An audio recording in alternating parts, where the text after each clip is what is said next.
And there's another nuclear world power that America is involved in.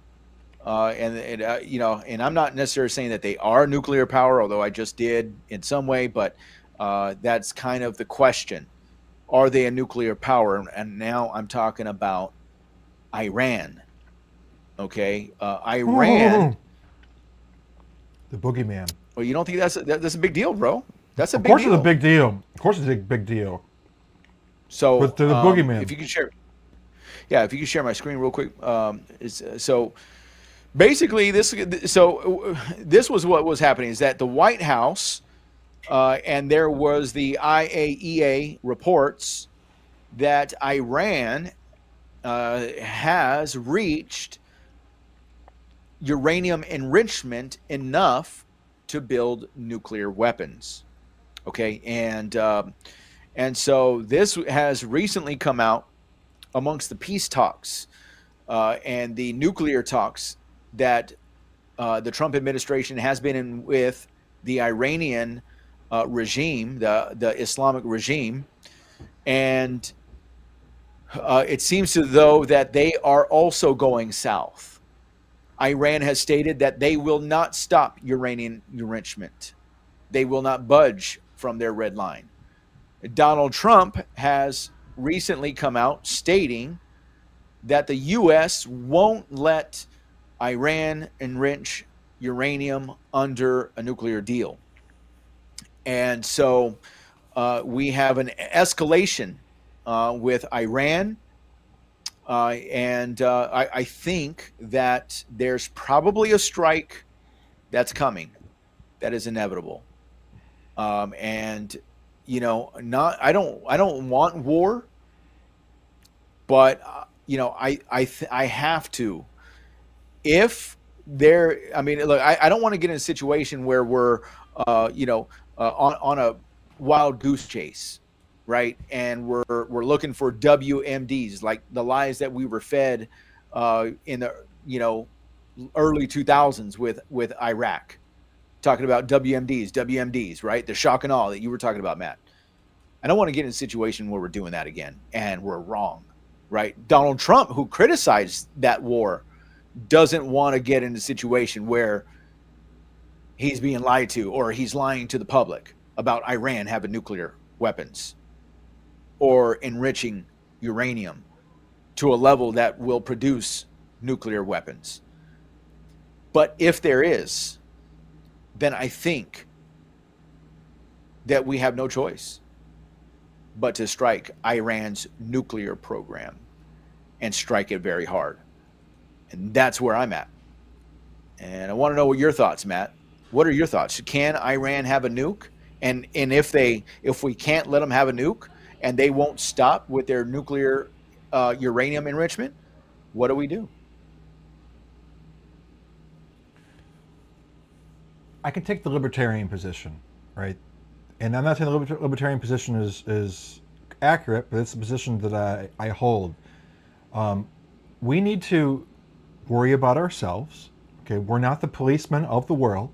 We don't get to choose who's allowed to have nuclear capabilities and who's not. Okay, the idea that we do get to have a voice in doing so means that we put ourselves into positions as the policemen of the world.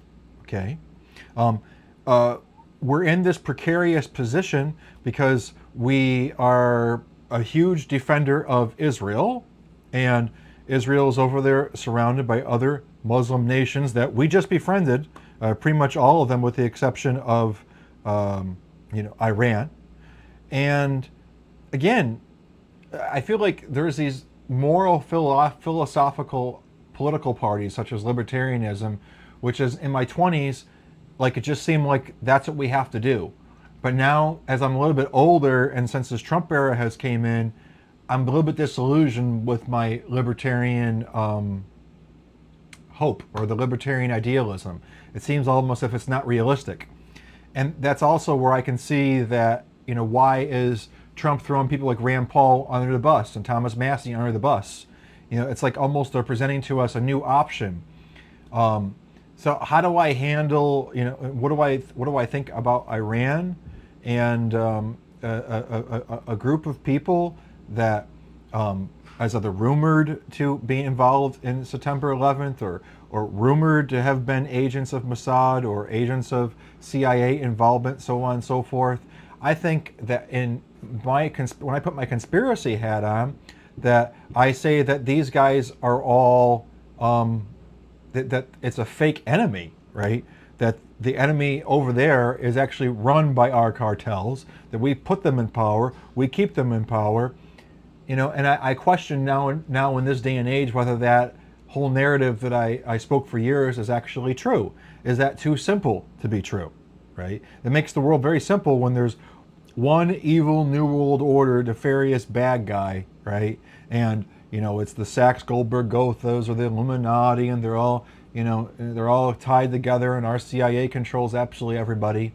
But we know when we go to the Mujahideen and we go back in history that there is definitely criminal affiliations between the Iran government and the Shah of Iran, and how that all interties into our government. I could grok it right now, and I could very easily put together that as just so much as Saudi Arabia is a puppet of the United States, so is Iran.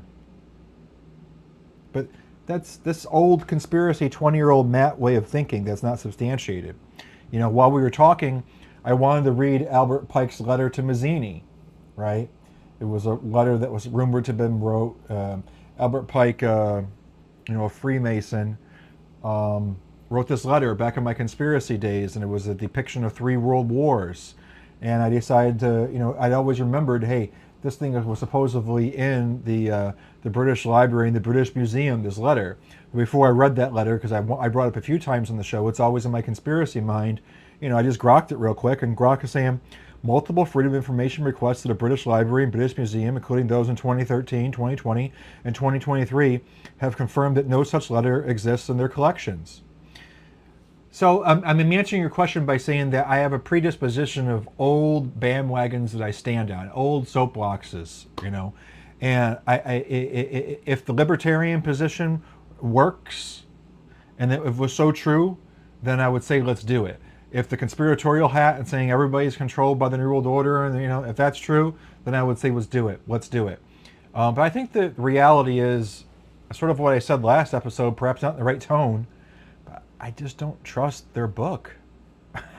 I don't trust a group of people. I don't trust the United States of America, a group of people who are founded on a book but don't follow it, that are Christians in name only, right? And I don't trust that group of people over there who their extremists are going to inevitably rise to the top because of how their book dictates how they're supposed to treat the world. Did I say anything of substance? I don't know. I think it's really easy when you wear these conspiracy hats, and that's why it's a lot more comfortable to be on those conspiracy bandwagons than it is to be a true student of history. Here, why don't you filibuster while I type in the Shah of Iran? Can Yeah. So should U.S. allow Iran to have nuclear weapons? I put that poll 3 minutes ago. Had about 4 votes, and everybody said no so far.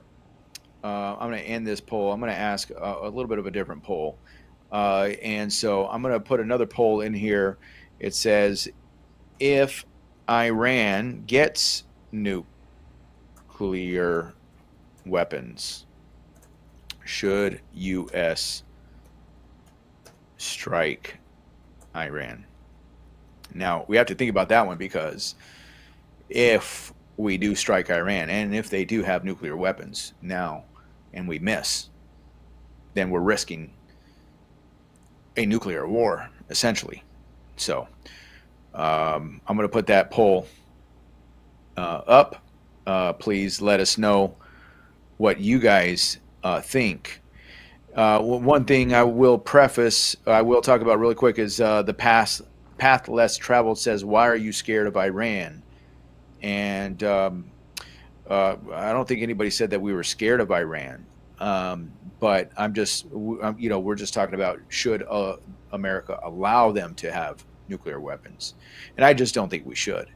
Here's And yeah, I hear you. I hear you, brother Matt. You know, it's like, who are we to be the world police? But you know, that's just where we're at, and I think I'm we just just trying have to to get do my it. footing, because I have to account for God for what I say and do in my private life, and on this program is another thing.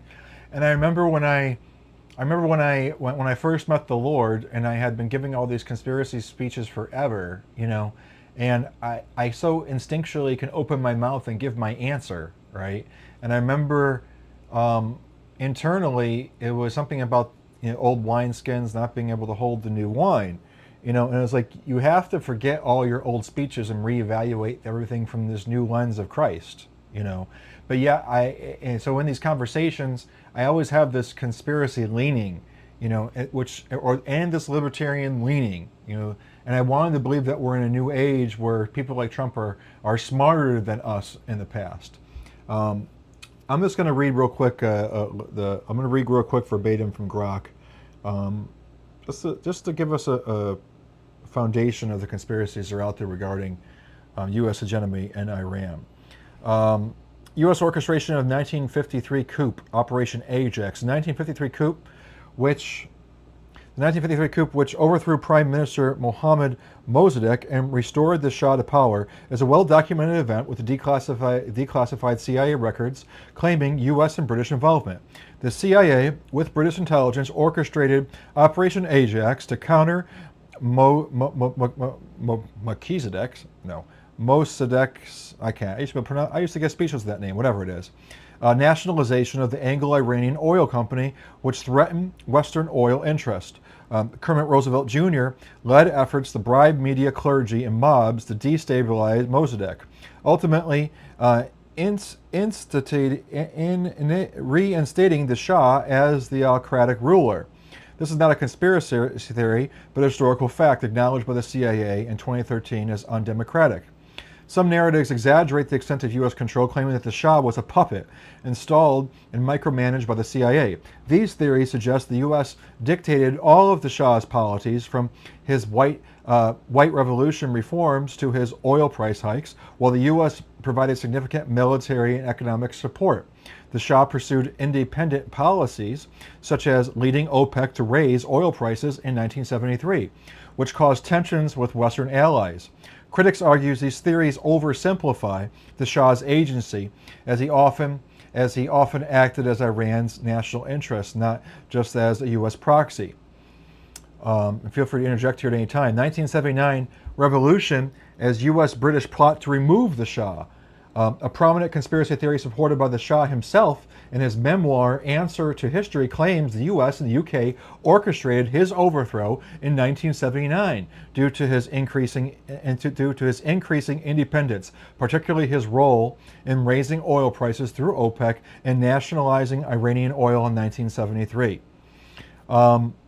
Skipping down, Carter's engagement with Khomeini.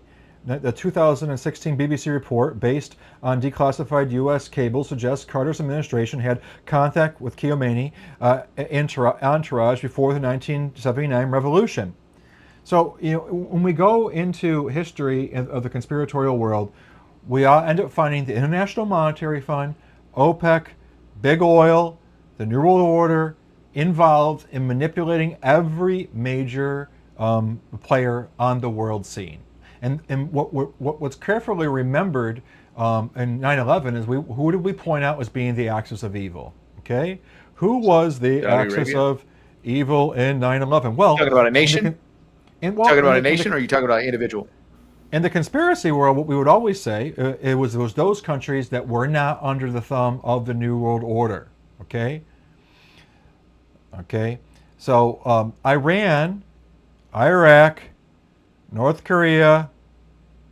Okay, Saudi Arabia, right? These are all the countries that were labeled as the axis of evil. Okay, so these appear to be the countries by which we failed in our attempt to usurp complete and total control over their country. Okay, so are they a real threat? Yes. Should they be a real threat? Yes. Who is the United States of America? what kind of bullies and punks and monsters took us over? The same speech that I gave from before. Okay, so a country like Iran has suffered the United States trying to infiltrate its means of controlling itself, sustaining itself, providing prosperity. That ties into the conversation we were having last year. I mean, last show about immigration. Why is it that all these other nations are plundered and now they have to sneak into the United States in order to make a living for themselves? John Perkins wrote a book called The Economic Hitman. Okay, it sticks in my memory forever. All right, and it's a true story that accurately reflects the role that United States government and emissaries all across the world has had in controlling every nation state. And those that slip from under our fingers that we are not able to dominate are mostly at this point in time Muslim nations. And they are the axis of evil. So I think truth could get us out of this situation as well. Yeah. Okay. Okay, man. You're a little bit further into all this conspiracy stuff. You've been doing it a lot longer, and I got nothing to say. But it's easy. But it's too easy because it's also the conspiracy was always easy. It does seem too good to be true just to have these oversimplified answers for absolutely everything. You know what I mean? But this is the foundation that I'm standing on, and I can't help but ponder it when we're talking about these nations. And then who Israel is as well comes into factor. Who is this Israel? We don't need to go there. Yeah.